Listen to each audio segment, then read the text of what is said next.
covenant life, పాత నిబంధన కాలంలో God accepted sacrifices, physical sacrifices unto him. దేవుడు భౌతికంగా అర్పించే ఆ యొక్క బలుల విషయమై మరి చాలా పట్టింపు కలిగి ఉన్నాడు, వాటిని అంగీకరించాడు. But in new covenant life, అయితే కొత్త నిబంధన కాలంలో God wants my life.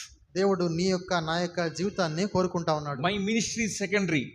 నీవు నేను చేసే పరిచర్య మరి రెండవదిగా ఉంటుంది. My sacrifices are secondary. కాబట్టి నీవు నేను అర్పించే ఆ యొక్క అర్పణలు అవన్నీ కూడా అంత పట్టింపు లేవు. My life, if I live according to the will of the Lord, that is acceptable unto thee. దేవుని చిత్త ప్రకారం నీవు నేను జీవించే జీవితానికి దేవుడు మొట్టమొదటి ప్రాధాన్యత, దేవుడు అత్యంత విలువను ఇస్తా ఉన్నాడు. These things we see in Hebrews.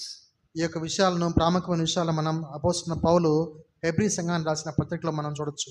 It is so clear. చాలా స్పష్టంగా రాయబడతా ఉంది. Chapter 10, 10వ అధ్యాయము verse 5.